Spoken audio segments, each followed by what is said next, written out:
Good afternoon, everyone. Can you all hear me okay?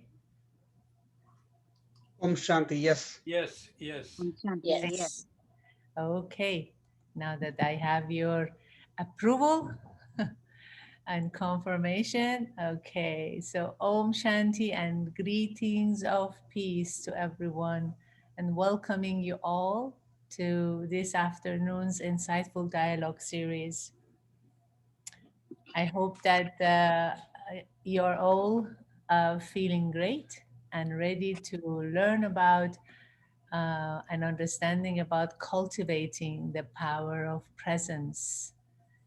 So important these days, to grasp this value of presence. But we shall leave that to our special guest speaker this afternoon to share with us his wisdom on this topic. Uh, our speaker this evening is BK David, who is an Australian by birth and nationality, but he has lived in India for over 25 years at the Brahma Kumaris headquarters in Mount Abu, Rajasthan. And to me, Brother David is an example of creativity, spontaneity, and someone who has the power to fulfill anyone's wishes who come to him with needs and requests. You know, you see, what happens is that he's the one who creates. You see, look at the picture behind Brother David. He's the one who creates. This large airbrush canvases, as well as all the digital designs of the spiritual images and portraits that we see in our centers around the world. So when we go to Mount Abu and meet with him in the art department, and we place our orders, we always leave that place content with the big tube or a small tube of pictures, canvases, posters, and a big smile because we are very happy that our wishes were fulfilled promptly, and he does that, and David spends a lot of his time nurturing and exploring his deep love for meditation through art, music, meditative walks, as well as meditative talks. So he has also released, the music, meditation music, which he plays a whole range of instruments himself, and the sounds are actually very captivating and very appealing to the ear, and also very experiential for the soul.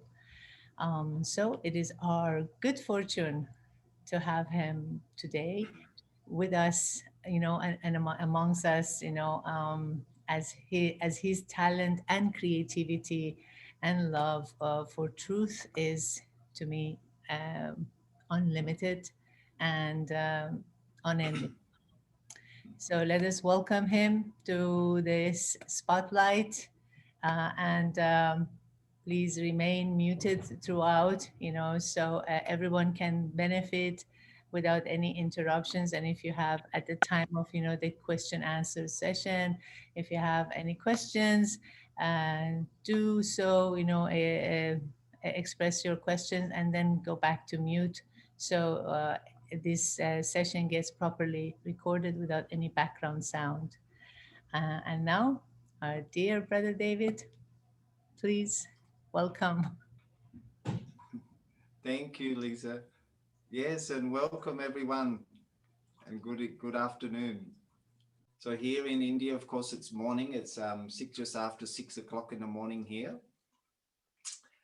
Yeah, so it's what this is a lovely opportunity, and yeah, it's been great to have this chance to speak here. And I think it's always fascinated me how, I mean, I guess as a young child, how we naturally are in a state as we look at children and a young child, how they're naturally in this state of being very, very present in where they are. And I think sometimes the beauty, um, when we see, and why young children and babies are so appealing, and just that innocence and presence of a young child, how they're just really in the state of being the observer. And um, and as we all probably know, the first few years of a child, they're like almost downloading all the information they're seeing. They're observing completely what's happening. Um, of course, they're not coming into sound as such, or they're not thinking. Um, they're just observing, and they watch the actions of the parents. They watch the actions of the people around them. And then those who are parents that are listening and had children and gone through that experience of observing them, you see that they follow you. They follow what you do. They'll mimic what you do, everything you do. And so then it gets to a point later on, as they're growing older, then they start coming into sound and learning a language, and speaking, and then understanding words and this. And so there's a point here where things change, because as we know, we come into this world where just this essence, this spirit, this energy, which is just this pure, you could say, consciousness in that sense. So what happens where what happens when we get to a point when we lose that power of being very, very present? And I think, sort of, from my observation and my own experience, it's almost like that presence is always there, and yet how can we actually, come back to a place where I can really experience that? And I guess it's been like I've been fortunate enough to have, I had some wonderful opportunities and experiences in my um, uh, early 20s, where I was invited to a place in Australia which was really in the outback. And I don't know how many people here are listening now that have been to Australia or know of an area called the Kimberley. And the Kimberley region in Australia is a region where, of all of Australia, is probably the most uncharted region of Australia, because of the accessibility there is very, very difficult to get to. It's like, you can't drive into the area because it's just all broken down rock, and the terrain is very, very hot. It's probably one of the near the hottest regions in Australia, in the northwest, Western Australia. Um, and going otherwise accessed by boat. It's a big one of the third biggest places of tides, ocean tides in the world, is in the Kimberley region, up to 11.4 meters between low water and high water, which is in Imperial is 40 feet difference between low water and high water. So massive amount of water movement. So of course boating was very, very difficult, and also very dangerous to get to this area. But at this particular time, I was invited by a hermit who lived up in this region in Australia, and I just happened to meet this person, and there was an invitation, and I was at the time very interested in exploring and going to places where very few people had been.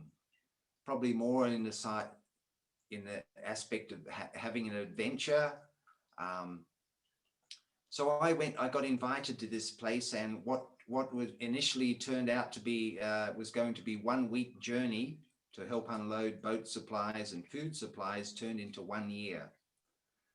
So this place, when I got to this place, was so pristine and so pure in a sense, with nature, with the fresh water coming out of the ground, this beautiful crystal clear spring water, and big rock pools, which were like, natural swimming pools. And the environment was so pristine in that there was something about that energy in that place where it naturally would bring you back to a place of being very, very present.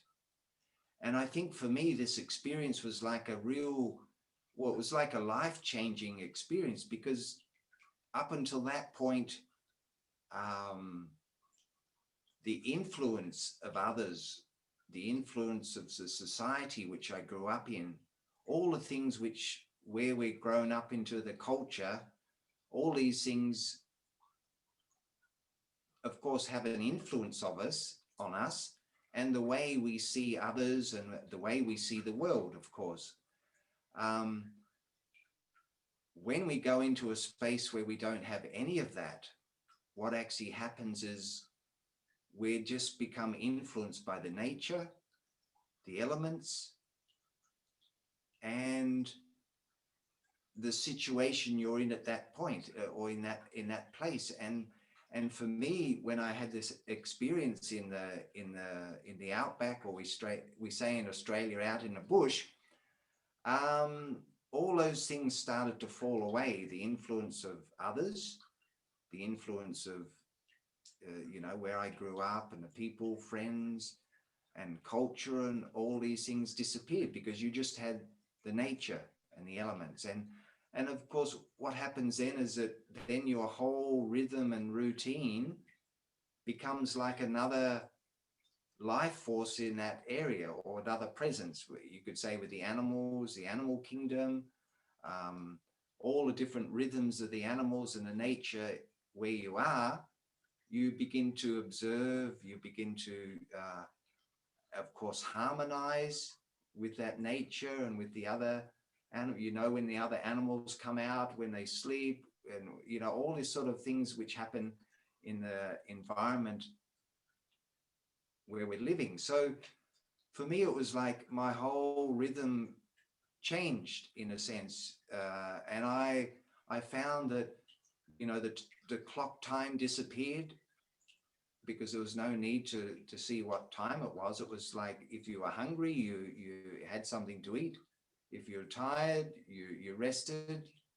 And all these sort of things come into a rhythm where I feel I really come into my own cycle of what was really um, good for me and natural for me in that particular space. And of course, initially very, very difficult, because sometimes we think we have to be doing something else than what we're actually doing, because we think, okay, it's this time now, it's lunchtime, or it's 12 o'clock, or it's 7, 8 in the morning, it's breakfast time. So whether we're hungry or whether we're not, we say, okay, this is the time, and this is the time to eat, or whatever. So somehow we lose that natural sort of rhythm, just through and of course it's completely I mean, okay, I'm talking now to, okay, you're in LA, yeah,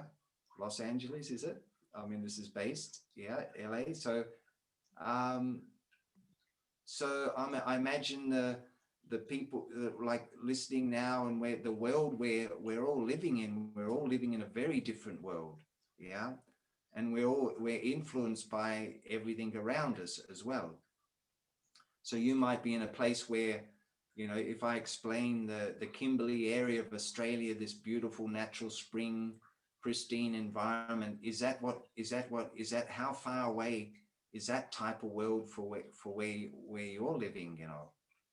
You might be listening to the sounds of the freeway, or the busyness and hustle and bustle of everyday normal life where you live. But there's of course, all these different worlds where people live, and of course, the influence of those places. So coming back to that experience in that outback, it's like, um, of course, it was for me, I see it, it was a complete, like almost you could say a reset of what I found my values were, what I really wanted to do. Um, and I found also that naturally I come into this space of creativity, and and I think sort of in that type of environment where automatically have to come into that space, because when you have very few, um, like I had for example, um, my cooking, and I'd collect firewood to cook, collect water from the spring. um, I'd prepare some food. I had very simple equipment, like a wok, a saucepan, a spoon, a knife. Like that was my kitchen equipment. So like the simplest of simplest things. And yet, um, what I found after that, there was this massive amount of time, you could say, which was just in a space of being. And initially that was like quite challenging, because I come from a place where it was always you were doing. And the time you got to yourself, or the time you got um, to do what you really wanted to do, was a much shorter time because of the busyness. And at that time, when we do get our time to just do what you could say we love doing, or what we really enjoy doing, um, it becomes small, because almost like, okay, I work for a week, I do my job, I go to the office or whatever we're doing, and then we have this free time on the weekend, and then we do all the things which we catch up on, etc. Blah, whatever, for those couple of days. And even in that couple of days, it might be a small space of time where I really get to nurture, or go into something that really interests me.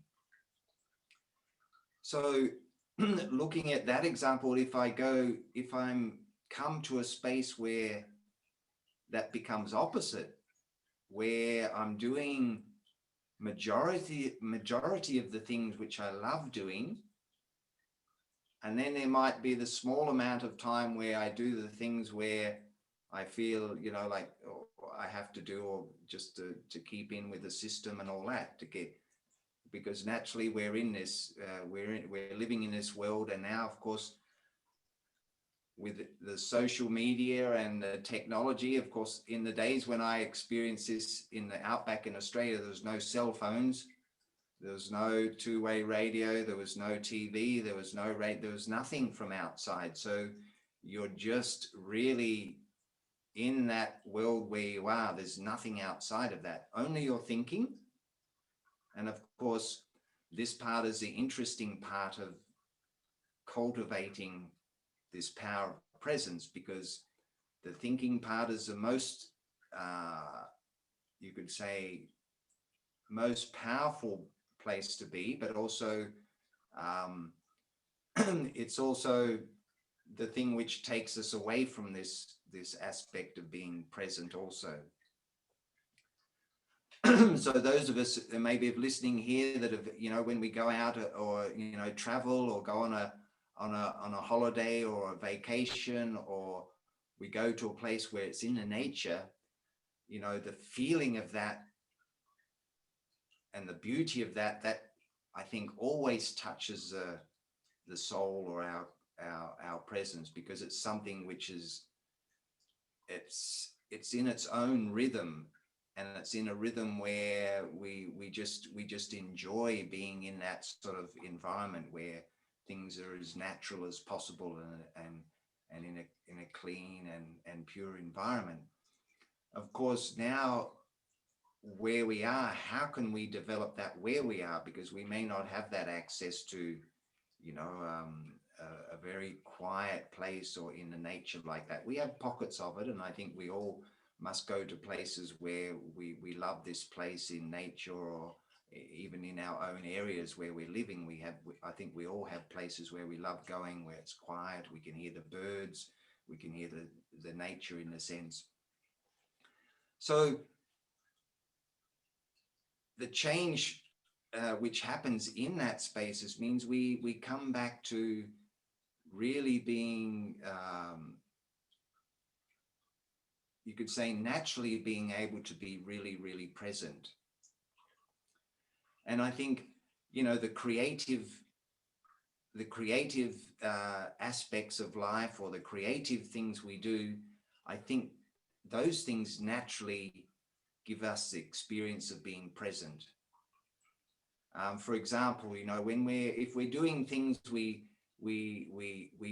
think, I have to do this particular task and this task and this task, and in my mind I'm thinking, okay, I want to get to this destination where I can do what I want to do. Yeah. And I think we all have this, where we have all these, maybe we have a list of things throughout the day, thinking, I must do this, I've got to do this, I've got to do that, this I've got to get done, that I have to get done. So we have this list of things. And then at the end of that or something, then there's a thought, then I can do this, or what I really want to do. Maybe we love doing this particular hobby or task, and I'm doing all these things to get to that. So what I feel sometimes is like, okay, how can I make it that what I'm doing in one task, I can also be more and more present in that particular task. And this is where I think the magic happens, because we all really only have the present moment. If we think about it, what other time do we have other than right now? If we really think about it, we don't have any other time but right now. In the mind, I can think that, okay, tomorrow I'm going to do this, or at this particular time tomorrow, this, and this. But in a reality sense, we only have this present moment now. And of course, all the steps, all the present moments, which would say, will bring us to tomorrow, we're still left with this present moment tomorrow. Because this is the illusion when we say, and there's, of course, there's many quotes, and there's many things saying, okay, tomorrow doesn't exist. This is one of the sayings. Where is tomorrow? Okay, we say, yes, okay, today's today date is the 28th. You're on the 27th, yeah, evening. So, and we say, okay, yes, you can say, okay, yes, on the 28th, of course it exists, because you say it's on the calendar. And when it comes, okay, you sleep tonight, you get up in the morning, and it's the 28th, but where are you actually sitting internally? You're still in this present moment as the observer. You haven't moved out of that space. And so the thinking will take us out of that space. And I think we all know and have experienced also, if we're doing one particular task and we're thinking about something else, what happens? What happens in that process? And I think those of us who have spent a lot of time in the kitchen, how many times have we cut our finger or done something where we've been doing that particular task and I've been thinking or about something else? Not that attention hasn't been fully on that particular action. And of course, that's what happens, because when the attention is not 100% on the act we're actually doing, then it becomes, well, we can say sometimes the expression is like half-hearted. I've done this job, but it's been half-hearted. And what does that mean? It means I've done it, but it's sloppy, it's not refined, it's sort of okay, but we say it could be better. many things that come up with when we're doing a particular task, but what happens when we're actually doing that task and we're really 100% with that task and those moments creating that or doing that particular task? What happens in that process? And I think we've all had that experience when we're doing something like that. First thing, time disappears.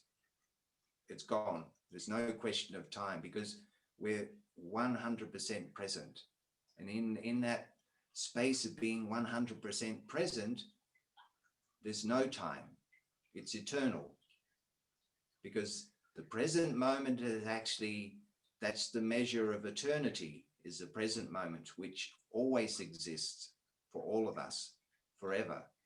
There's no beginning or end of that. It's just the consciousness is in this space in the present for eternity.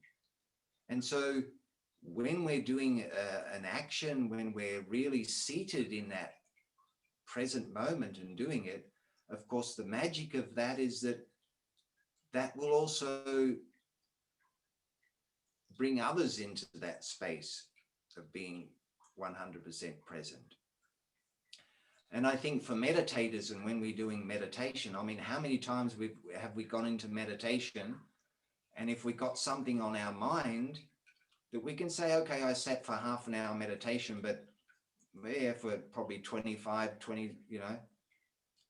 minutes, I was thinking about this, that, or the other thing, or thing I have to do, or something I'm worried about, or something it's on my mind. We try to sit and be quiet and still, and the mind will keep thinking about this particular task. So the aim can be to sit in quiet, in a peaceful state, in a very present state, but then the mind also can be, depending on our situation and what's happening in our worlds, maybe it can be difficult to sit in that state of being very present. So it's like of course, the more we practice this, the more, of course, we become more and more aware of what things bring us out of this space of being very present where we are. And there's many things, there's an ocean of things that can take us away from this place. But when we experience this space more and more and more in our everyday world, in our everyday life, of course, it becomes almost invaluable to keep in that space, because it's like when we sit in that space, it means we have time for everything in that space. Like, for example, we've all had the experience where if you say, I'm really, really busy, I'm really busy and I don't have time to deal with this or deal with that. And we might think, oh, I hope no one shows up at the moment because I'm so busy and I won't have time to give them attention or whatever. So what is this space that when we say, I'm too busy? And I think this space is something where, which is very interesting because Lisa said in the beginning, okay, I'm here in India and I look after an art department, which we do many pictures and posters and exhibition sets for people. And at this present time now, there's 450 people that come every weekend for like a meditation retreat. And a lot of these people come and teachers and students from meditation centers here in India. And they come for pictures and posters. So they come into the art department, they order a whole array of pictures in different materials. And then within 3 days, there's the expectation of taking their order or their pictures. So if we get 20 or 30 orders per day, and it can be anything from 1 picture to 10 pictures to more in different medias.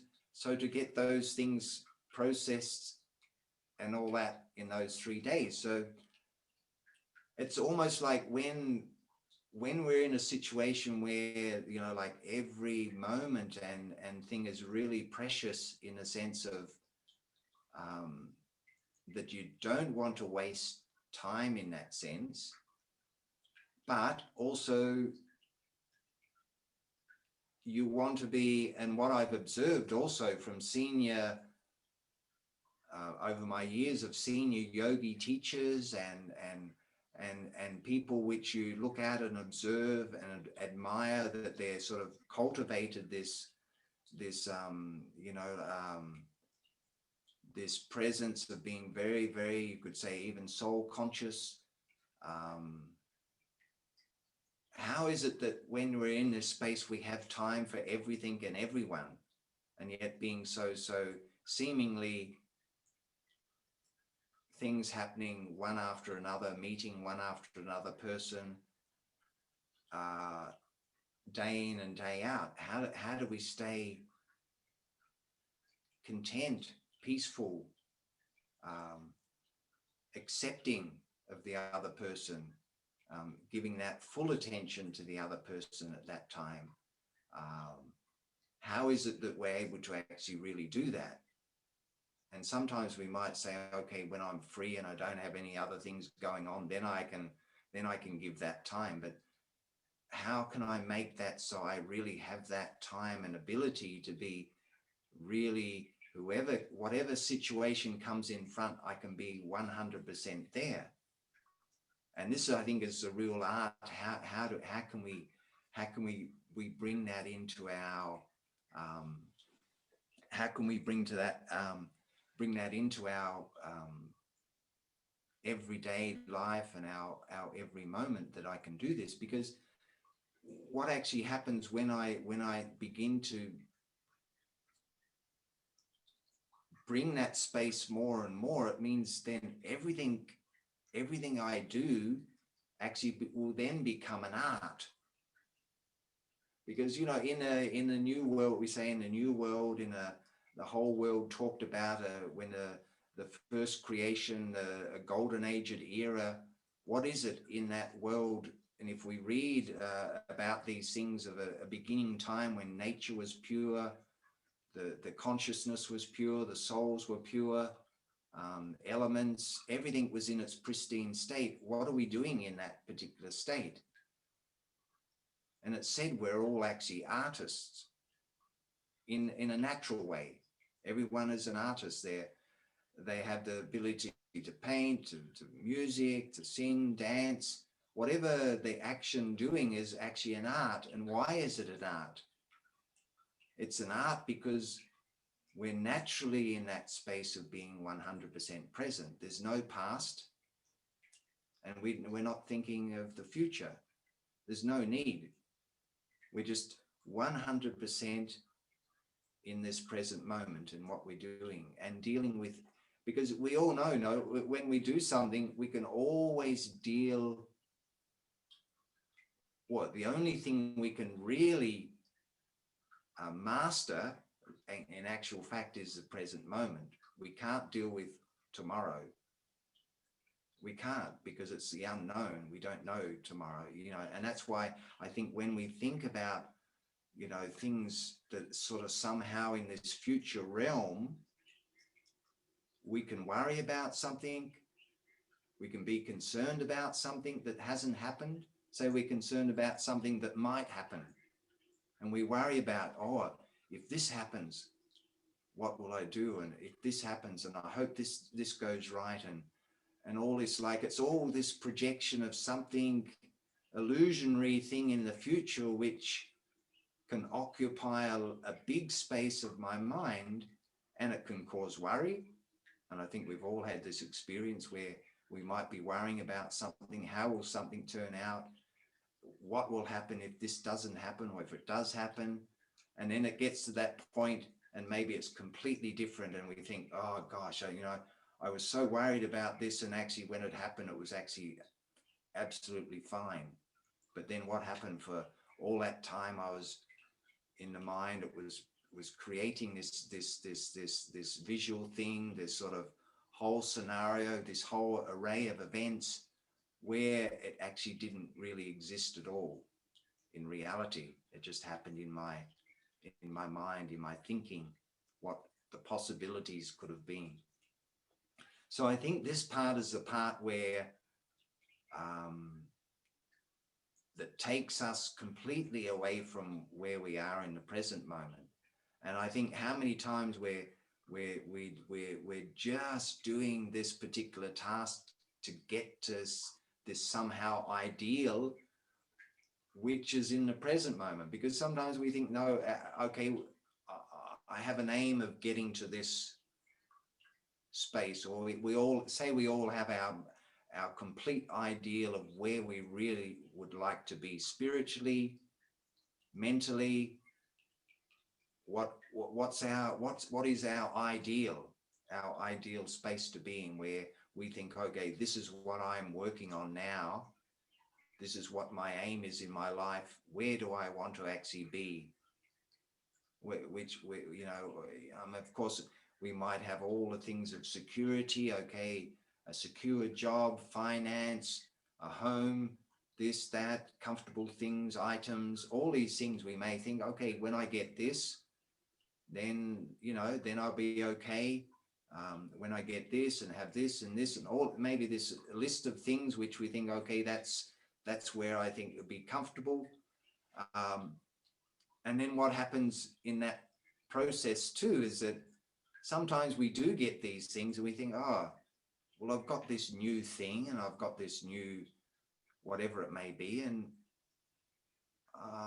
maybe I still don't really feel content or peaceful or whatever.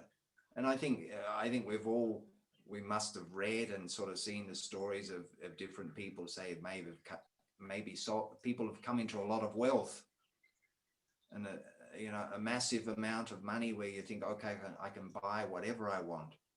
I can get whatever, maybe it's millions and millions and millions of dollars. Maybe someone wins the jackpot lottery there and they've got like 600, $700 million. I've seen sometimes these lotto things you have there in the US, they're hundreds of millions of dollars.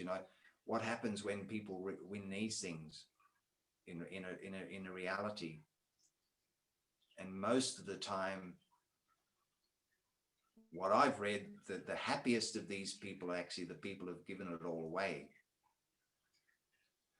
Because it's like, then you can have the burden of all this thing, and then anyone you ever known, anyone that's ever even known your name is going to be coming for you for some part of that lottery you've won. So then you've got the headache of that, and then you may put it in a bank and think, okay, and then the interest may go up and down, or whatever all these things come into the picture, which then we begin to realize, okay, maybe if I have all these things, then maybe I've got more worry, or then I start. And I think this is a secret part of how our whole existence is. Okay, I've had the experience of having just what I need to survive. And we might say, well, I don't want to just survive. We could say, okay, I want to thrive, be in that space where there's a lot of energy, a lot of enthusiasm, a lot of like all these things, which I think we've all been in that space where we're interested in something and we're very excited about it. But when we have, like, in this experience I had in the outback, was like, I had the experience, okay, what do I need? I need water, I need a bit of food, I need shelter. There wasn't much else. There was, like, it come back to very, very, very basic things. And when it come back to this basic thing, it was like, I really felt like a king, or like I had everything, because those things were like, and it was like the experience I had. Part of this experience also was like, I went through a period of time where, when I had anything more than I needed, and this was to do with food, I would get a very clear indication that was, I could probably say in essence, greed, or I just would have this for taste, not that I needed more of that. And I think because of the environment, and in this experience I had for for nearly 1 year, I had 10 visitors just in 1 year by boat. So you can imagine, 10 visitors in 1 year, and all this space of time in between where you're just with the nature and your own in India. Of course, they use the word sanskaras, your own sanskaras and the nature. And so that's all you have to deal with. And yet, to deal with that also, my own nature or sanskaras is like this whole thing of what I needed was like become very, very, very, very simple. And I had the experience of like, okay, when I had more than I needed, I was very much aware that then the mind would start to wander or be a little bit confused, or clarity or something was not there when there was more taken than what was needed. And even coming back to the nature, when I used to go down to the spring and it was a beautiful crystal clear rock pool, which was my bath, little waterfalls coming into this rock pool, like beautiful setting. Even getting down to that rock pool, I would sometimes clear the path through the rocks, the bracken and ferns, cut those to get down to that particular part near the spring. And one time I cleared away more of that foliage and the greenery than I needed to get down to that.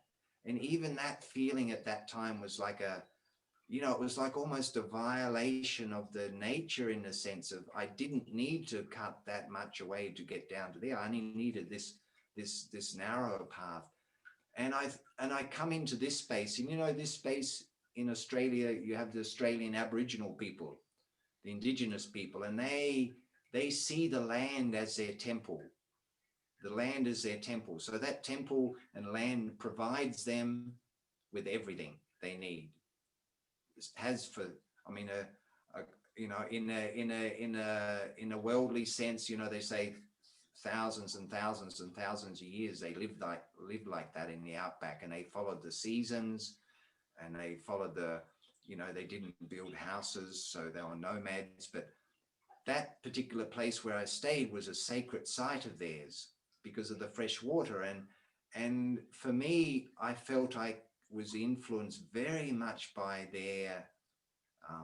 that sort of part of their understanding or their spirituality of the nature being the temple. Because when I was experiencing these things, because there was so much silence and so much in that, the energy of that place, these things become very, very clear. And I thought, after that experience, I thought, wow, if I have only what I need, everything will be provided. And this was such a profound experience at the time, because I thought, wow, how simple is that? If I just take what I need, have what I need, consume what I need, everything will always be provided naturally at its right time. And to me, I thought at this time, wow, this is like magic, and of course, the simplicity of that was like, I thought, wow, is that really how the game works? If everything will be provided to us of what we need. And if I could say from that experience to now, and that was many years ago, this was in the early 80s, but um, I would say that that's how things have manifested also. Like almost, you have to think you may need this, and then, I mean, how many of us have had the experience of having the thought of something we need, and then the next moment, or a very short space of time, that thing comes along through a friend or through something or something else that all of a sudden what we thought about manifests in our life, what we need. And we think, wow, I was just thinking about that, and all of a sudden somebody comes and offers this or offers that, or some of these things. So there's a process here that happens where the magic of that, you could say, and the beauty of having being very, very present and aware of and what we need um, comes together in a very, very short space of time. And I remember when I started meditating, and I after this experience, um, I come into a small village of four and a half thousand people, and I lived outside of this village also, 15 kilometers, which is, I don't know how many miles, but outside of this village. But um, and I built a little hut on this property, and I thought I really wanted to learn this airbrush painting, and also with the music thing happened at that point. This was up in the Kimberley. The feeling was like how to use sound to create silence. And when I was before this, moving into this small village up in the Kimberley, because the silence was so intense, and I started playing guitar up in this place. I had a guitar there, and I didn't know any guitar really, but I used just to play some notes, and then I learned some chords and things, just self teaching. But it was almost like this sound would bounce off the other side of the cliff and come back to where I was, and there was this space between that note I'd play and bouncing off the cliff and coming back, because it was so quiet and no other engine sound or motor for, I think, 70 miles away, actually 2 days by boat, the journey actually to get to this place. And it was like there's a feeling, okay, something between this sound, there was this silent space, and in this silent space I thought, wow, this space of truth was within this silent space. and and in this space of silence, like the essence of everything was in this space. And so I had the very strong feeling, wow, how to use sound to create this silent space. And then when I come back into this village, and I built this hut on this property outside this village, and I got inspired with the painting and more music. That particular year I came back, I had 5 instruments that were given to me. It was a sitar, tabla, a silver flute, and a dulcimer. And so and and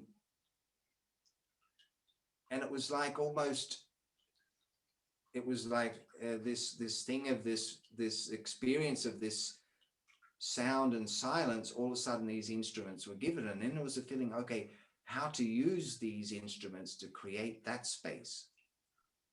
And then I with that also started painting, and the feeling was like I did have this experience of myself as an image of light when I was up in the forest. And when I had this experience of this of myself as light, I painted a rock on the side of the cliff, and I used to sit, and I used to sit with open eyes, and I used to stare at this round circle I painted on this rock on the side of this cliff. And I was thinking of myself as this image of light. And when I had this experience of light, it was like one of those experiences where it was like, I mean, it's quite bizarre, but it was like it was a full moon. We've just got the full moon last night, which is interesting, but it was shining through the tree branches above me. And on the other side of the cliff, maybe, 100 yards, 200 yards across from where I was built off the side of the cliff, it was all broken down rock. It was like the Kimberley area is all rock. So one particular rock was like, it was shining, it was like reflecting the moonlight across to where I was sitting on the other side of the cliff face. And when I was staring at all these rocks, it was like looking at one rock was like it was lit up like a light. And I thought, wow, like it was like quite bizarre of all the full moon and all the rocks that were lit up, but there was one that was like lit up from inside. So I was staring at that rock for some time, and I could just see the light of the moon above my head. And it was like this feeling of this line from this rock on the other side, and this sort of moonlight coming down in the middle of the forehead. So it was like the feeling an experience of myself just being this consciousness or this image of light.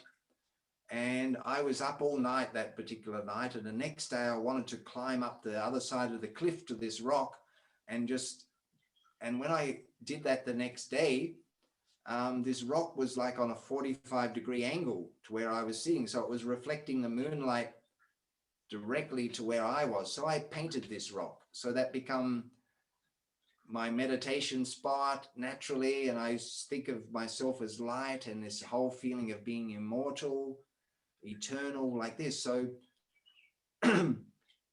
this was like, and it was like, I guess that from that point, when I come back into the village after that, nearly that 1 year, was like the feeling how to be in this state, but be amongst people and be in this state. And this was sort of like, I guess, the biggest challenge, because in the middle of nature like that is fine. And I think we've all had the experience where, you know, if we're living alone or living in our own world, we're fine. But as soon as someone else comes along, you know, we have to adjust, we have to accommodate, we have to, you know, adjust to that other person's rhythm, timings, the way they do things, the way they don't do things, all these things. So it becomes more and more of a challenge. Excuse me.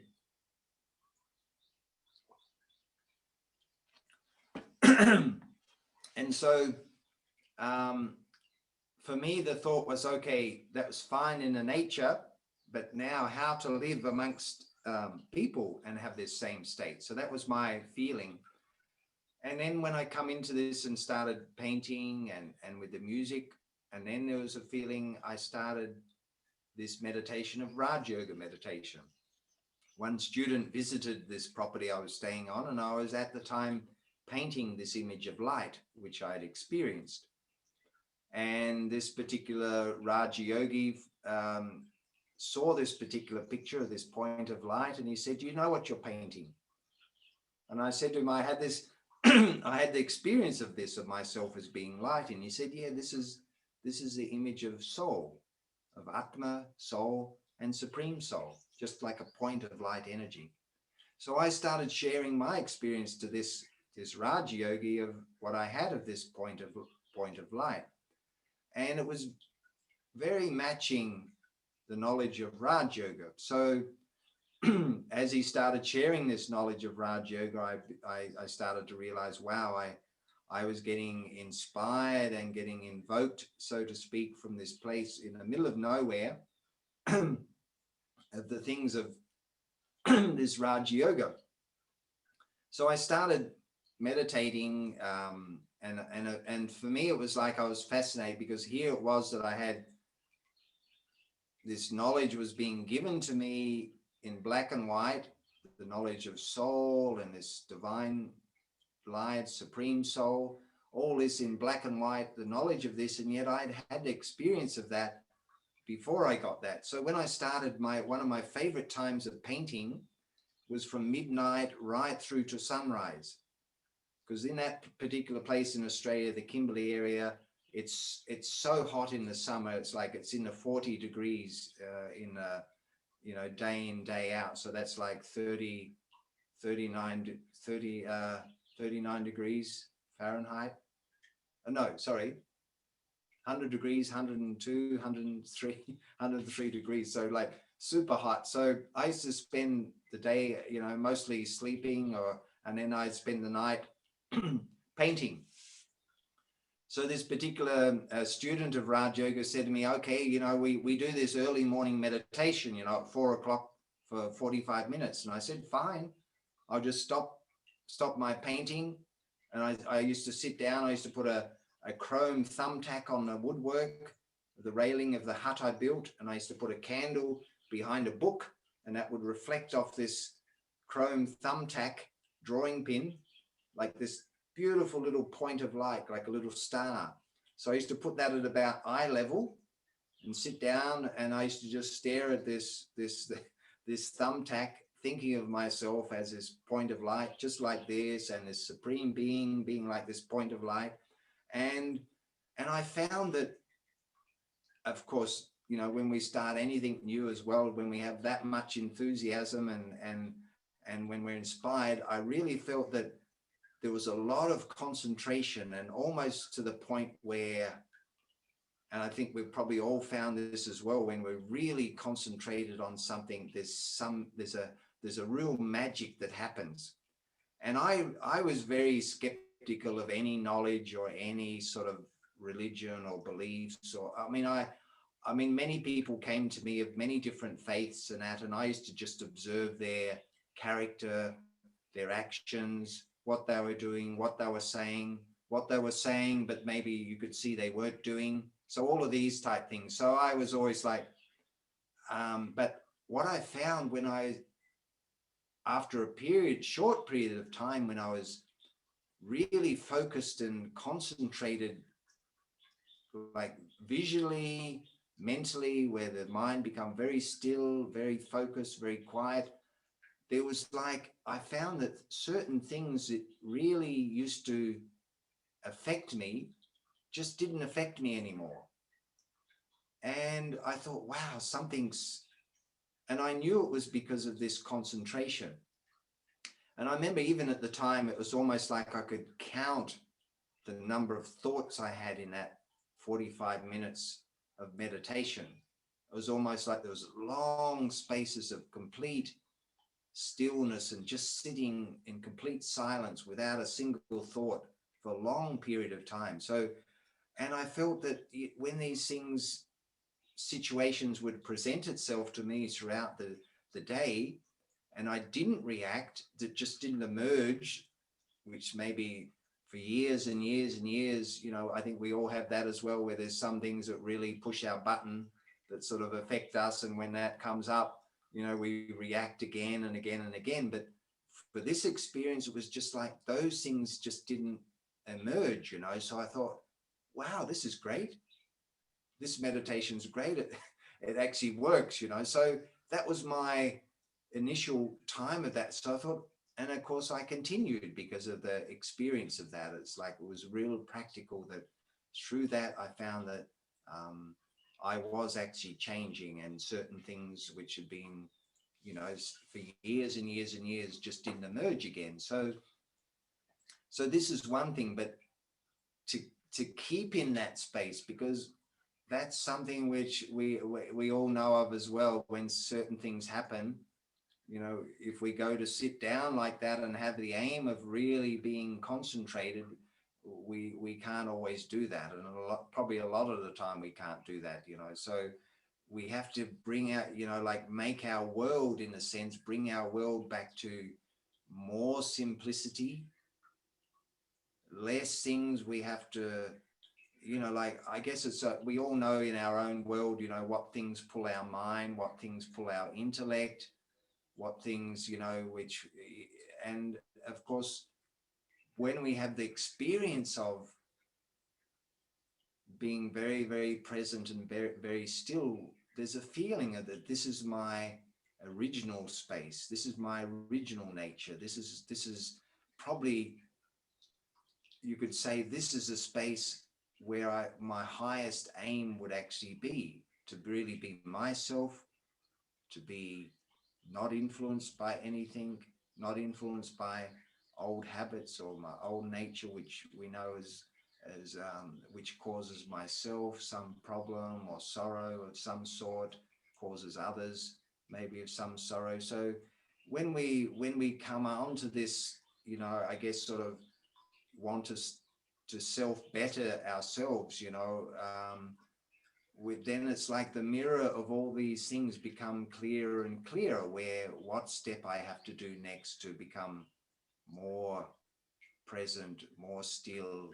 What extra things do I have in my world where I can really do without, etc. Because too, what happens sometimes, and when we go on our holidays, and when we go to a place where we really do our own thing, and we're free of the burden or the responsibilities and all that. And we get to a space and we think, wow, we can just relax, we can be ourselves. And we think, wow, this is, we can sometimes say, well, this is life, this is like, away from all the network and the busyness of the worlds we create. So um, I think it's a step-by-step process of coming back to that simplicity. And probably in this, I don't know how many people are listening now or online now, but it's like I think we all have that understanding too. When things become more and more simple, things become more and more easy. We begin to realize, okay, how much do I really need? Um, and all the extra things which I maybe don't really need, they're things which take space up in our mind, our attention, our energy, where we can't give to that real space of being present where I am. And in actual fact, that's, I think we all want to come back to that place, because if we see that that place is really our original place, that's the place where we're most content, we're the most peaceful, we're the most happy, we're the most giving, we're sharing, available, all the positive qualities come back to where we can really be in that present moment, in this present space. So all the other things that pull us away from that, they're the things really we don't want. And then we begin to realize, okay, as we know, if we have attachment to something, yeah, what happens when that goes? If we're attached to something, we feel part of me has been lost or is missing, or if we're possessive of something, and we're so possessive of something that we worry then of if it goes, or whatever it may be. It could be items, it could be people, it can be whatever. And then what happens to our experience in that, in that process, when we start to experience that, if we are attached or if we are possessive of something. And then of course, if we're angry with something, or what feelings that creates. So or we get um, you know not angry in a sense where I'm looking for the word, just sort of irritated, or things are not going the way I expected they should go. They should be doing this, or other people should be more cooperative. They should be more understanding of where I am, my situation. All these particular things which can come into our thinking, but in a true sense, it's like, um, and it's interesting because I think we're all in the best place we need to be for what we need to learn. That's definite, 100%, because this whole aspect of being present, being in the present moment, it means this is the only place we are ever in anyway. So wherever we are, that is our world. And of course, we either accept it or we don't accept it. And if we don't accept it, what happens then? There's this whole thing created in our mind of what should be happening and where I should be, what I want. I want things this way. I don't want things like this. I don't want these people doing that. All these, like, there'll be these so many things which are not according to my ideal or what I really want. And of course, this is an interesting part of it too, because if I accept 100% what's happening in front of me, and we could say, okay, say I see the picture in what I see through my eyes. Say I see this world and we're all living in different worlds. No one else sees what I see through my eyes, and the same with you. So whatever you see through your eyes, the world you're living in, do I accept that 100% of what it is? And the people that come into it, the situations that come into it, all the things that are happening in front of our eyes, can I accept it 100% as it is? And am I able to really accept it as it is also? And is it possible that I can accept it? And we all know when we don't accept it. I mean, the example is driving down the freeway, and it begets a traffic jam. And then all the thoughts start coming, no, but I have to be on work on time, they're late. And then all these thoughts will come up, of like, no, I have to be there, I'm late. And then the people I'm meeting, what will they think? What will the boss think? This, that. And then we're irritated, the traffic's moving too slow, there's a lot of thing, and the person in, like, so there's a non-acceptance of what's happening in front. And then what happens then? We start to get irritated, we start to get, frustrated, etc. Then we start to feel not well, as you know, when we when we get angry or frustrated in this, we get tension, and then it creates this, and so many other repercussions off that experience of non-acceptance of what's happening. And so, and what is the first thing that goes in that process? Our happiness, our peace of mind, our contentment. And what's the opposite of that? If I'm going along the freeway and the traffic's like that, what's the opposite? We see it, okay, we put on some music, we enjoy it, we can go into meditation, just observe. I mean, it's all the thinking process in that particular event which is happening in front of us that makes a difference.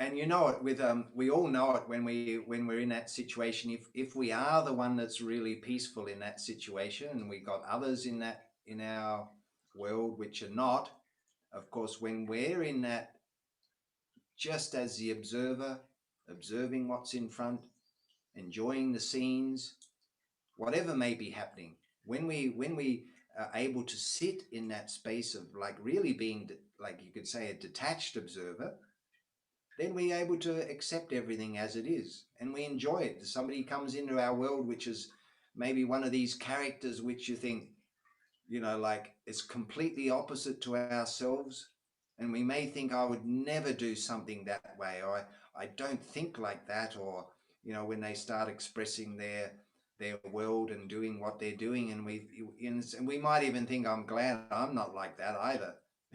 Like that someone else that maybe is really our opposite, that sort of we think, like that's off the planet, or, that's just totally outside of our world. We do things. So do we accept that person as they are and the way they think of things? And we all know ourselves when we get to talk to someone like that, and we don't have anything that's in common as far as the part we're playing in the world we're living in. It's just completely opposite. But then it's also, I find sometimes I've lived with a person who's a little bit like that. And the beauty of that is, my rhythm of doing things is not in the rhythm of that person doing things. So it means I get space in the house and the time where they're not there. And when they're in the house, it's not the time I'm usually in the house. So in that sense, it works perfectly, because you have the timings. But if that person was in the same rhythm as me, then I'd probably be leaving. I said bye. I can only have this for so long. I have to leave. So luckily, the other person is different. But sometimes it's like we can, and this is, I think, one of the biggest traps, especially in our way of thinking, when we start to think that things should be a different way than what they are. And this is something which is, it comes up a lot. I mean, the whole world we live in, the news, the media we see, all the influence of all the things around us, are presenting in a way where, um, it's like it's either good or it's bad, or this shouldn't be happening, or this person's doing this country's doing this, that country's doing that, and all these particular events that are happening around the world. um, what can I practically do in that situation? I mean, sometimes I'm fascinated with the news and media too, because it's like, okay, here's this news and media that comes on the screen of my device, my phone, my tablet, my what a computer. and then I read that particular news. I might think about what I've read about that news. I might visualize the things that have been presented in that news and think, oh, that's, then I could come into thinking that's terrible, or isn't that, oh, you this and that, and all the things, and yet it's just coming from something, a screen, and then I'm visualizing that. But does that upset me? Does that take away my peace, my happiness, my stillness of where I am, just through looking at something like that? So these are the things which are interesting when we become more and more back to our original nature of being present. Then really our world becomes what comes into my world where I am. And that I can deal with 100%. I can always deal 100%. And we all know that. You might be busy in your house doing something, and then you get a knock on the door. There's a visitor that comes. Maybe it's a visitor from we haven't seen for many years, an old friend, for example. We have time for them. We don't say to them, sorry, I'm busy today. Oh, great, I haven't seen you for 10 years, come back tomorrow. No, we stop everything. We give that time, and 100% time. It doesn't matter what other things we have to do. We deal with that at that present moment. We can all do that. What we can't deal with is when say we're going through our day and we have this list and we think, gosh, I got to do this, and this. This person's coming at 10 o'clock, but I have all these things I have to get through, and I got to get through, and I have to get through before that particular person arrives. So what actually happens then? We race around. We're doing all these things, and maybe very scattered. And then of course, and then it might get to the point where the person doesn't even show up. And then we think, oh God, they're supposed to come at 10 o'clock. It's 10 o'clock. It's 10:15. They're not here. And then I got an appointment at 10:30 for something else, and I'm going to be late for that. And we create this world of something, and yet it's just created in our mind of that. It's not actually in reality. Or the reality is we're doing what we're doing in the house. Okay, we might be cleaning, we might be doing this and this and this, but can I do all those things 100% and not have this future point where I have to get to this future point, or this is the future point where I want to get to? I mean, usually what happens when we become more and more attentive at each action, it becomes like, I mean, I feel this is like it really becomes something where we master, in a sense. We do it all, and we do it really accurately, really, and there's attention to detail on that as well, where and we all find this because we all have something we do and we love doing. It might be this simple. Sometimes I love just sweeping in India here, you see all the Mataji's that come out in the morning and they have their broom and they whip up all the dust. And I used to think in India, all this dust in the air in India must be all these mothers that come out in the morning and sweep the front verandas and around the house, and they create all this dust that becomes in the sky. But I mean, sometimes I just love this process of just sweeping or something where it's just almost like a no-brainer. It's just a simple action, but and it's a time where it's a very reflective sort of time. You can just you can do that simple task, but then very, attentively and all that. And sometimes it's just the simple tasks which are also enjoyable like that, where we don't have to, you could say the opposite, when something happens technology wise, or we have something in our cell phone which we can't quite work out, and we don't know how to do that, and then it becomes, something which is different then, so. But coming back to this, what we can deal with in the present moment, because we always have the opportunity in the present moment for change. And that's the only time we get the opportunity for change is in the present moment. The old saying, okay, I'll do this tomorrow, I'll change tomorrow, that as we I think we all know doesn't really exist, because it's not always, it's many times that's not the case. It's really, we'll have the thought in this moment, and if we want to change, we enact on that right now. And I think we've all had that experience too, where all of a sudden, and that might be from many, many years of thinking I'm going to do something, and then all of a sudden you get the power, or something comes along and says, right, at this moment now, that's the time I stop, and I'm doing this now. And then that direction changes, So, but it's always in the present moment we have that thought, and we have that choice to enact on something. Because sometimes we say, okay, what happens in this drama or this visual thing in front of us? Can we change that? Can we change that? And sometimes we might try to direct the others in our picture, other people, and try to get all those things in our visual world in a way where we want them. But what actually happens in a true sense, it's like when we do that in the present moment, that's what changes the world in front of us also. Because at the present moment, we have the choice of that, enacting on that. And how many times when I think we've all had as well the experiences where we think about something, we have the thought of something, and we don't do that at that time. And then a series of events happens after that, which you could say um, verifies the fact that if I'd done that right now, that would have, I had the thought of that and I didn't do that, right now. So it's almost, I think we all get the touching, the experiences also when we have the thought, can I enact on that straight away, that thought? And when we find our world becomes more like that, when we do have the thought of something, we do that, then we find that the magic of enacting on something in the present moment becomes really, that's how we create our new world in that process.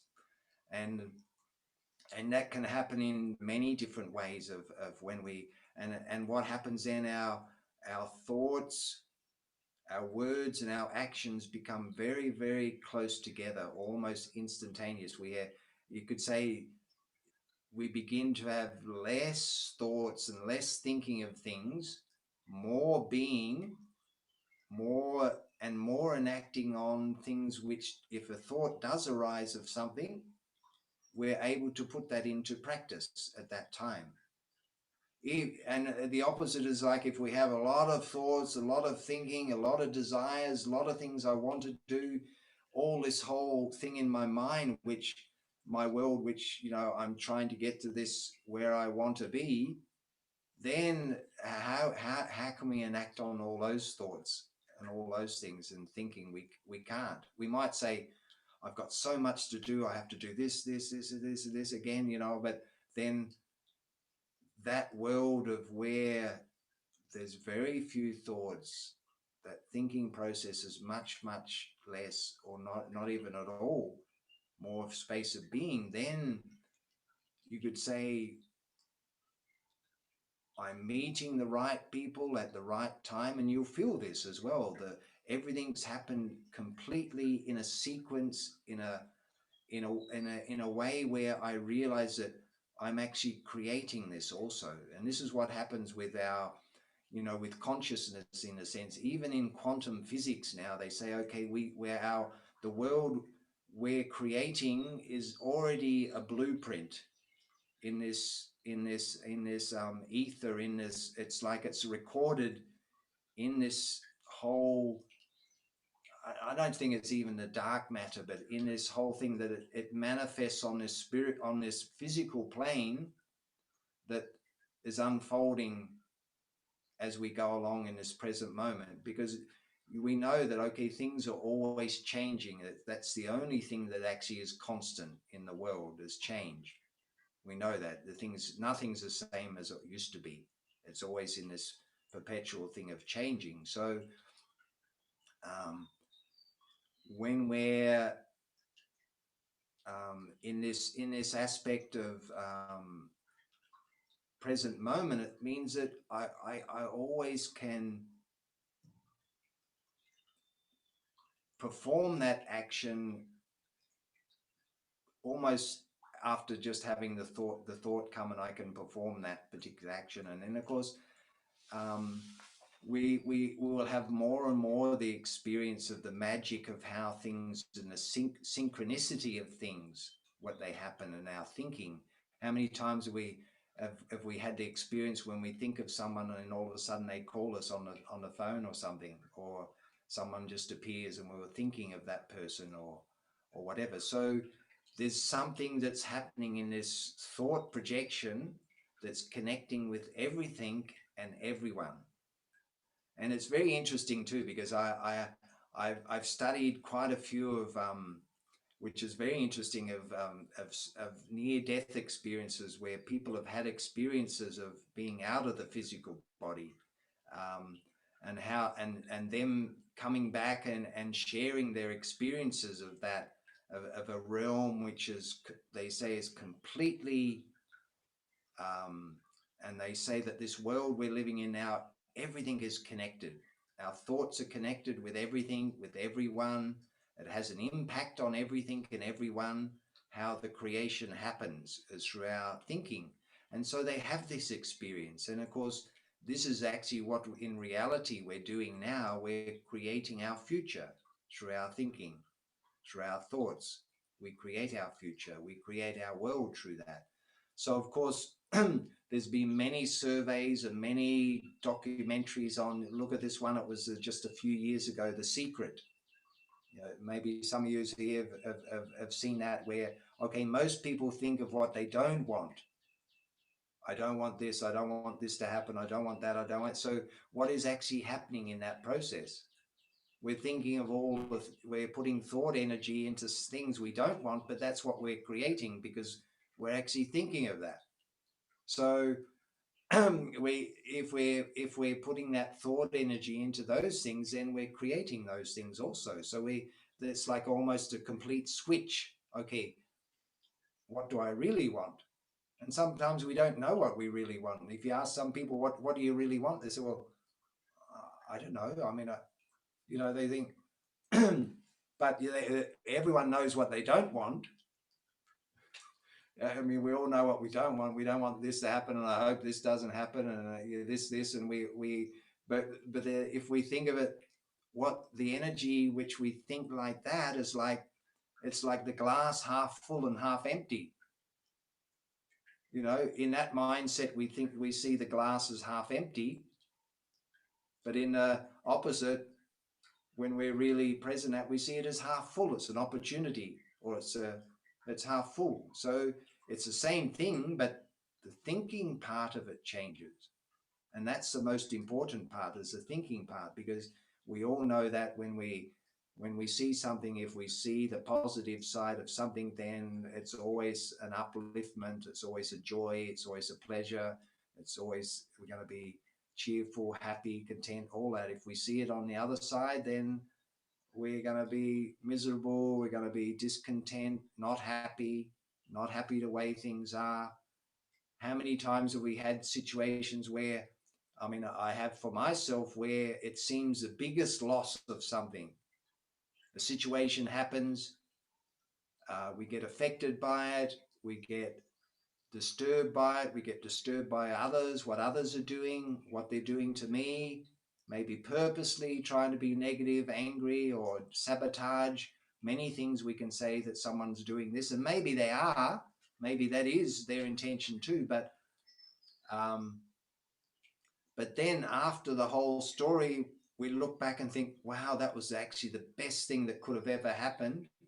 That person was my best teacher, because I had to learn then how to be accepting, even loving to someone who's really negative or angry towards me.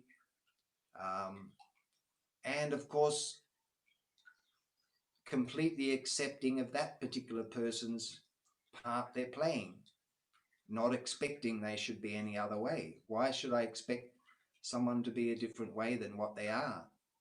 I mean, it's like, when we think about it, it's really strange, because no one's the same as me. No one's the same as you. We all have a different part to play, and yet how many times do I really think someone should be doing something the way I like it, or etc.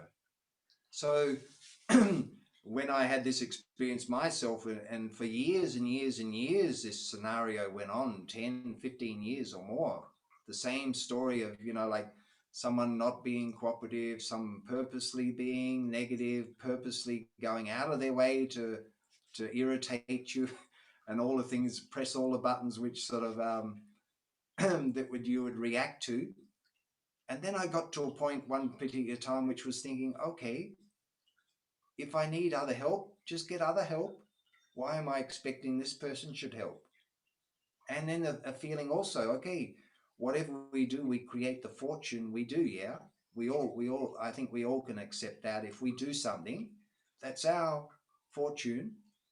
Why should I expect someone else to do something? And how do I, even if someone else is not doing a different way to what I expect, why should my happiness disappear with that?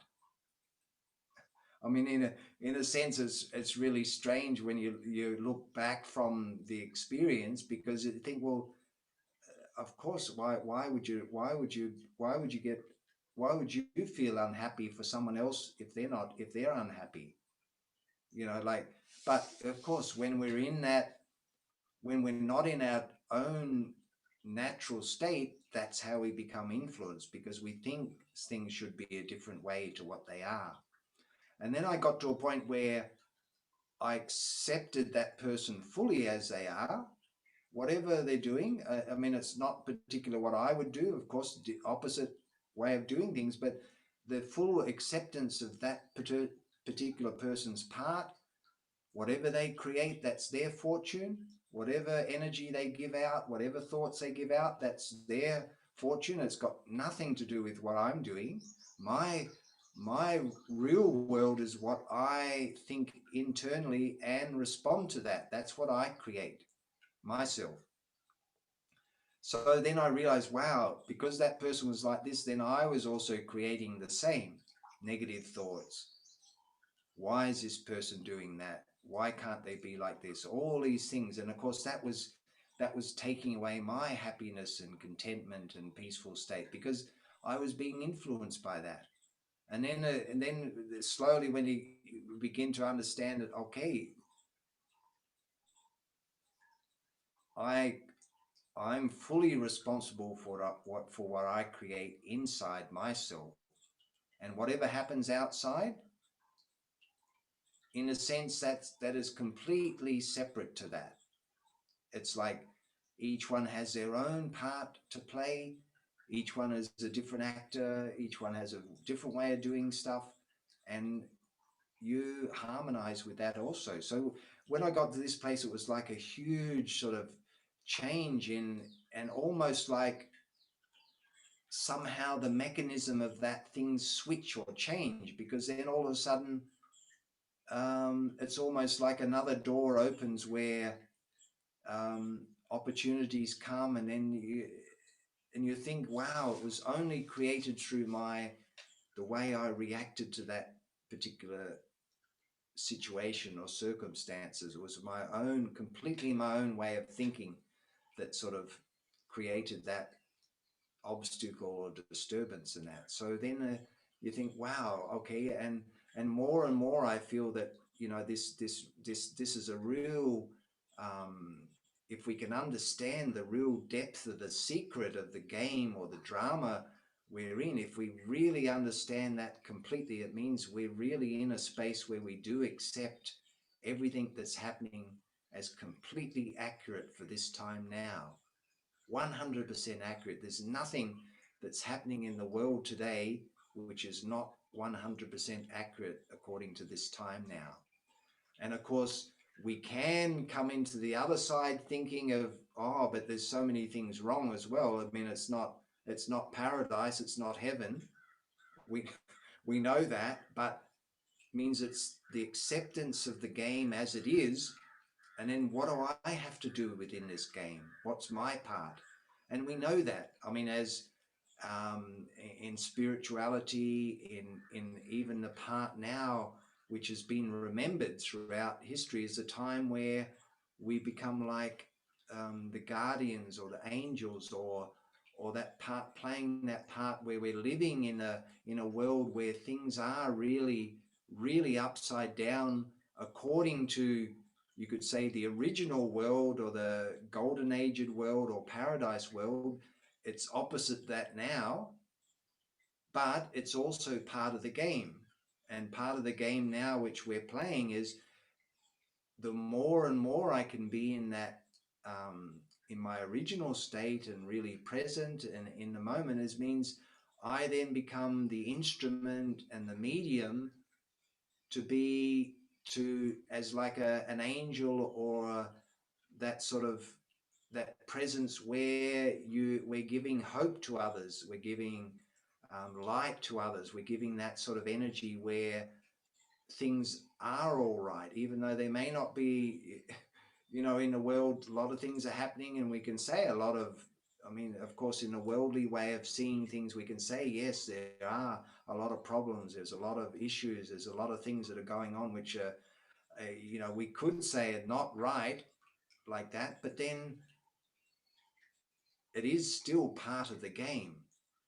So, and what I need to do is to be uninfluenced by that, is to be in that space and be the angel, and be sort of that, in that presence where, when you come in front of someone who's really in that space, it's like a huge relief. There's like almost the presence, the person or the soul will give off, is like, it's such where we just feel completely relaxed, we feel completely um, content in that company, and almost like a breath of fresh air in that presence of that particular person, where you see that, okay, all of these things might be happening in a world around us, but wow, we can still be peaceful, we can still be happy, we can still be content, we can still give others the feeling of that also, and radiate that sort of energy where you pull souls out of that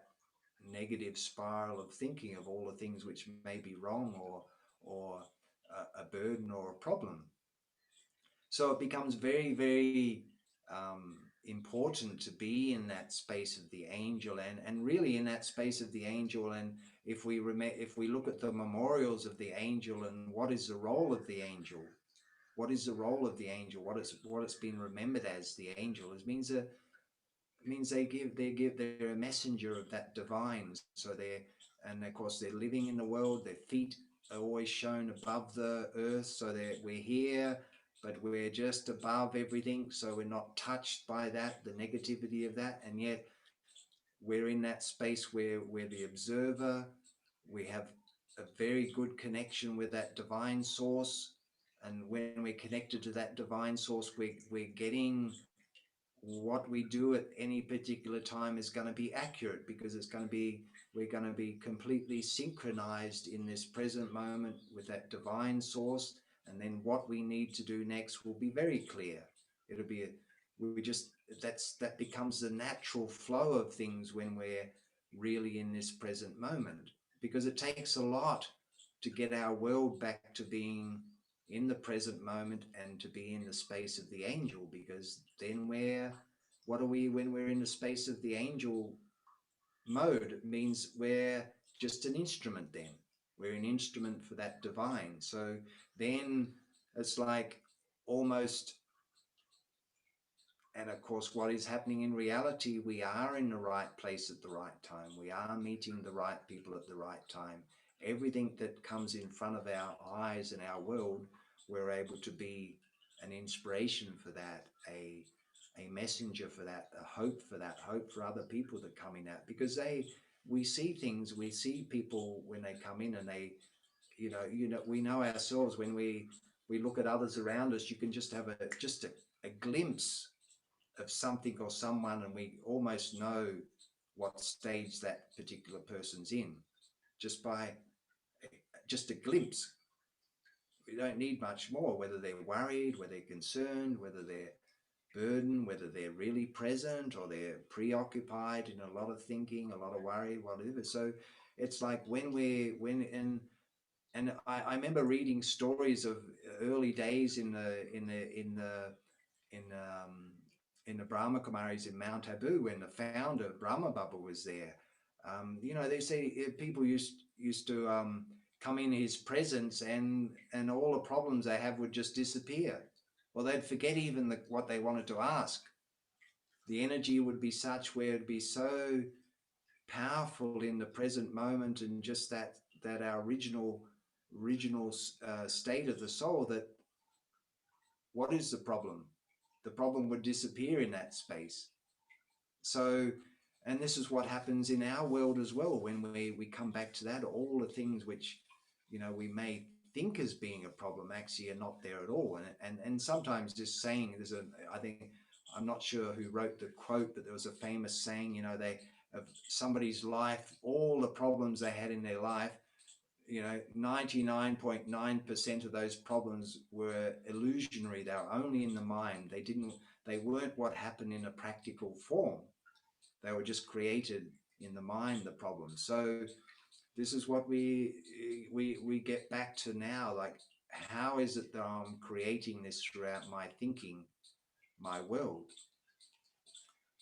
So yeah, so that role of the angel, that's the time now which becomes more and more apparent, where things are in the world, the game that's going on at the moment in the whole world stage is such where there are, I mean, we can say, okay, there's been all these lockdowns. I don't know what you've had there in the US, like completely, but of course, in many places I hear stories of the lockdown. Here in India, there's been lockdown, but then, you know, um, all our experiences are different within that scenario as well. I mean, sometimes I would maybe think, wow, how would it be someone in the middle of a big city where they're, maybe have a little flat and they can't even go outside the front door? I mean, that, I could think, well, that must be terrible. But then sometimes the people in these situations, they say, that's the best thing that could have ever happened. They were free of this. They were free of so many things. They could really do self-study. They could go in introspective. They could really reevaluate what was in their world, in their lives, which really didn't matter anymore, that maybe I used to think was very important, but now is not important. I didn't need many things. I didn't need that, I don't have in that situation. So the positive side of what things are happening, that's what's, we're aimed to keep that awareness of those things in that space. And I think the more we really cultivate that, where we can be really present where we are, that's where really we do get the right thought and touching at the right moment of what we need to do next. What is the next step? And of course, the next step will always be also in this present moment. What I do next? What action do I take at this moment? What can I do now to help that situation or help the collective whole? So I think now maybe I know it's it must nearly it was 7:45 here, so it must be 4:35, 6:45 there, is it? I think must be, is it? 15 here. 6:15. 6:15. 6:15. Okay, so maybe if anyone has a question, question or something? Yes. May I ask a question, sir? Yeah. Okay.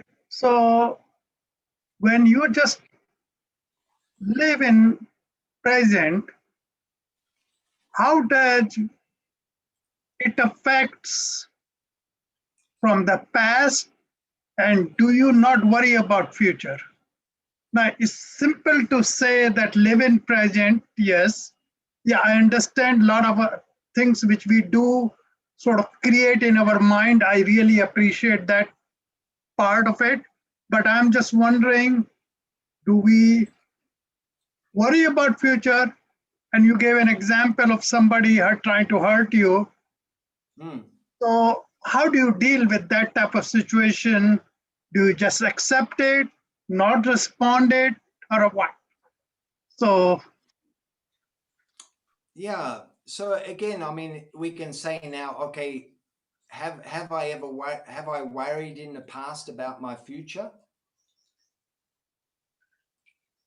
And where am I now? So okay, you've asked that question. You're speaking to me now, but have you worried before this moment now of what it's like going to be like today on the this evening, your time, 27th of February 2021? Were you worried about today at this moment? yes, worried about it, but nothing happens, really speaking.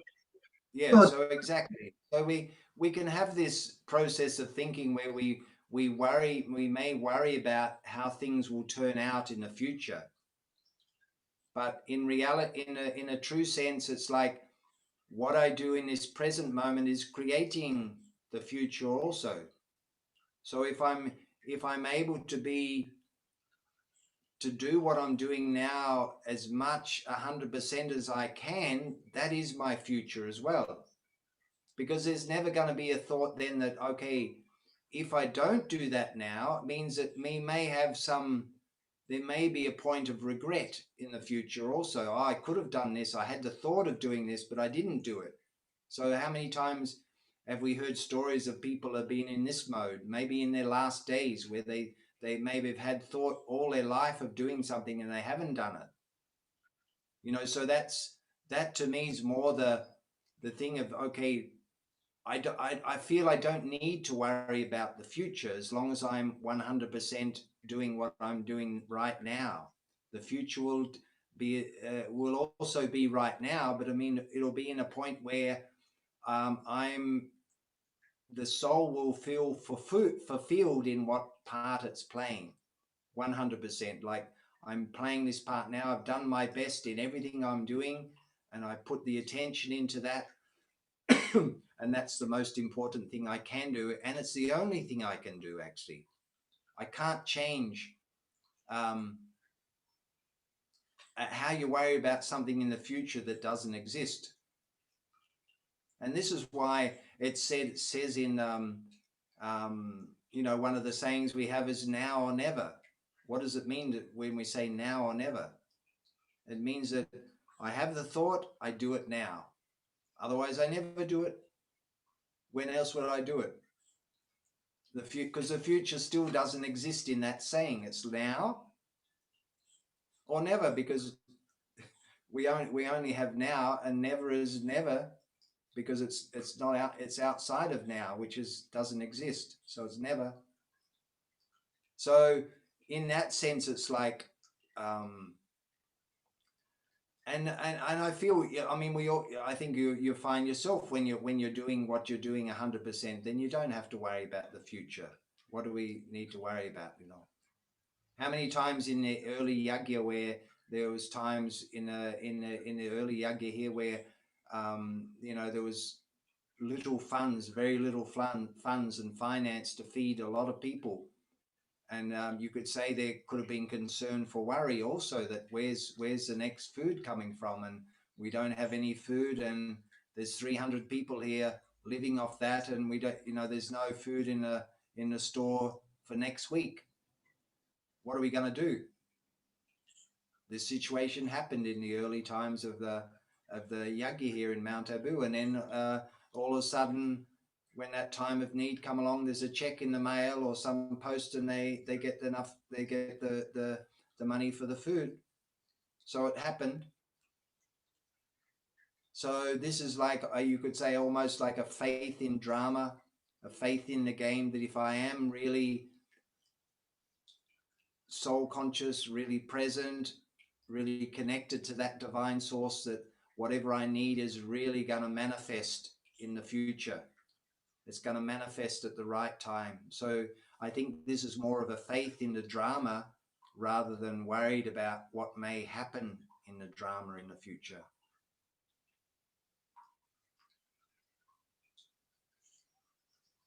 Does that make sense? yes, thank you very much for explaining it. Appreciate that. Welcome. Anyone else like to share some or question?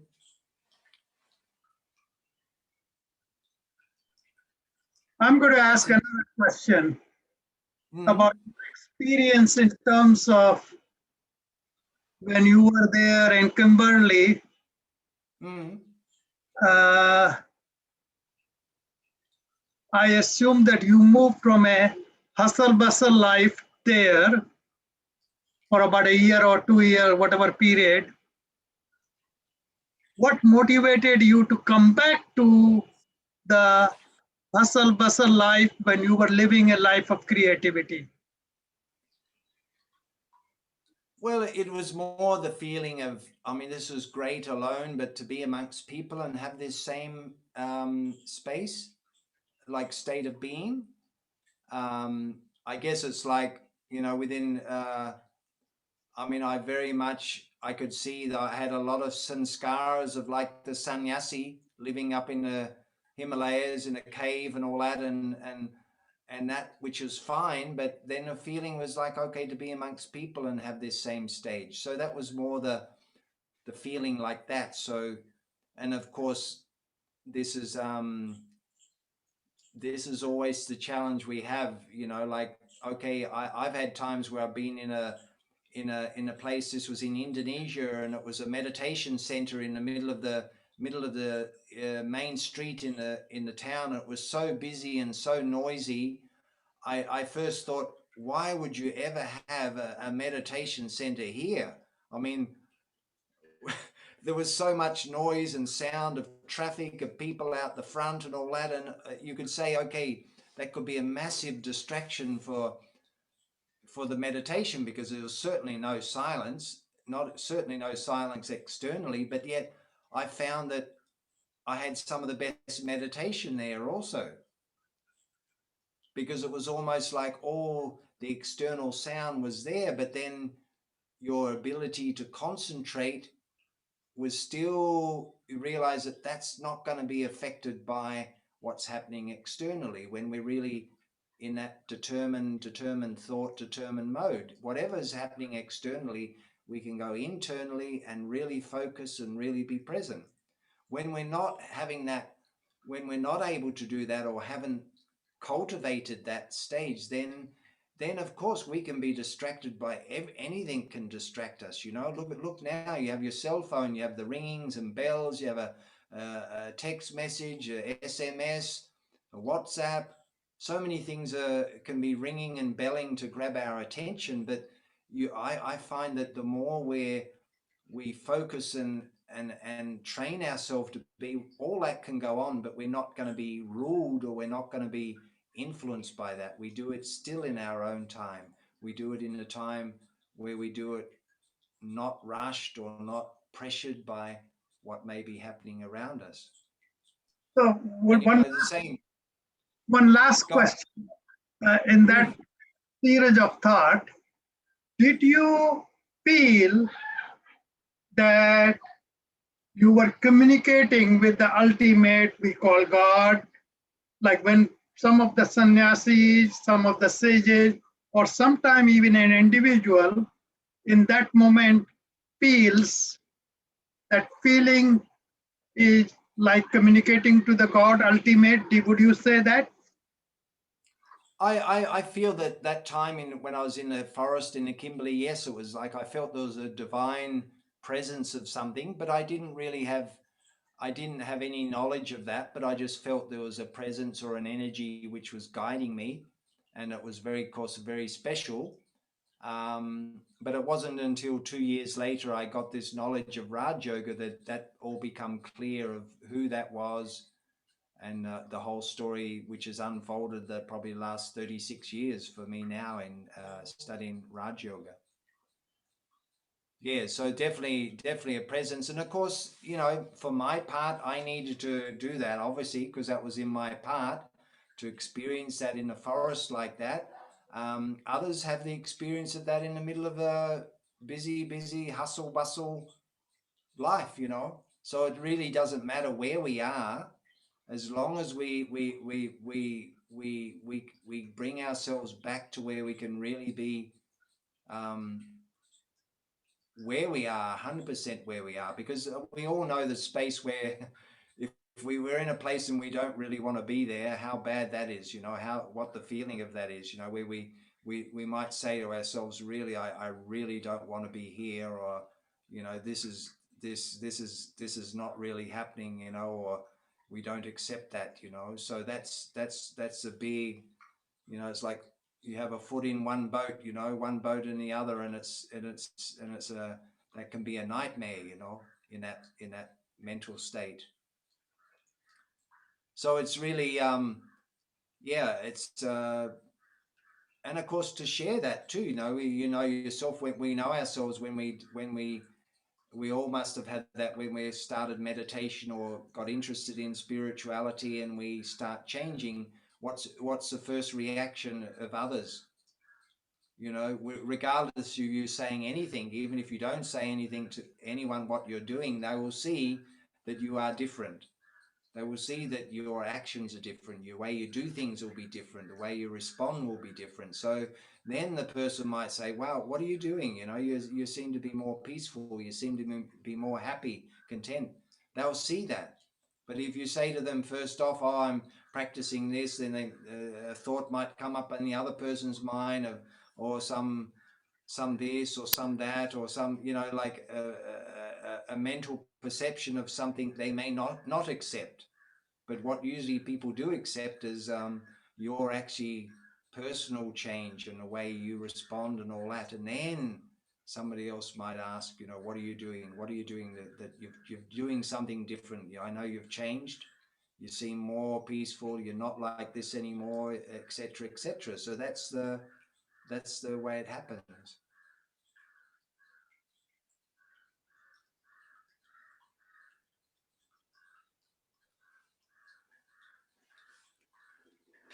So great. Thank you for the opportunity to share stories. Thank you so much, Brother David, for joining us this evening and for the lovely words of wisdom you shared. I really liked to the point when you spoke about art, that we are natural artists, and art is nothing but what you do in this space of being 100% present. And when you are in the present, you really give yourself an opportunity to change. And we also loved all your sharing, especially when you spoke about instruments and how you use instruments, how you use sound in order to create a space of silence where we can experience a space of truth. So what we can do now is we'll end with a minute of silence together, and so that we can experience a space of truth, and we can silently transition to our next program for this evening, which will be our evening meditation hour from 6:30 to 7:30. So thank you. Om Shanti. Thank you. Om Om Shanti. Shanti. Thank you. Thank you.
Om Shanti.